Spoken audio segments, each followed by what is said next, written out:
Hey, Twitter, you won't let terrorists tweet. They won't let you live. Welcome, everybody. I'm Neil Cavuto, and this is very scary, folks. ISIS supporters threatening Twitter employees all the way up to co-founder Jack Dorsey because the site is blocking these nuts accounts. ISIS now telling Twitter, and I quote, "Your virtual war on us will cause a real war on you." The terrorist group continuing in an Arabic post uploaded on the image sharing site justpaste.it that Twitter started this failed war, and quoting here, "We told you from the beginning it's not your war, but you didn't get it and kept closing our accounts on Twitter. But we always come back. But when our lions come and take your breath, you will never come back to life."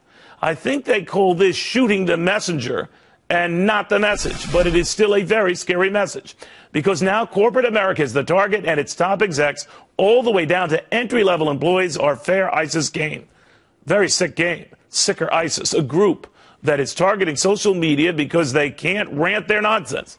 I just hope that Twitter sticks to its guns and doesn't cave to this nonsense. And so does former Bush Defense Undersecretary Jed Babin. Jed, talk about disturbing. What do you make of this? Well, it's obviously a credible threat, Neil, and they have to respond appropriately. But I think you make the right point. They must not allow these guys to tweet. I mean, it's very simple. They cannot bend their business practices to allow these terrorists, these punks. They're not lions, they're jerks. These guys need to be disciplined out of the game, and this is part of the deal that they have to do. So they have to protect their people. Maybe top 3 or 4 people get armed bodyguards, maybe more.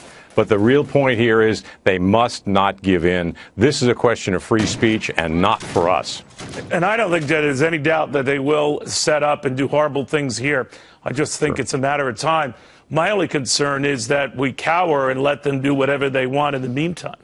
No, we can't do that, Neil. I mean, whether it's Facebook or, the Congress of the United States, we cannot cower. That makes them the winners in this thing. And again, these people are not heroes. They're just trash.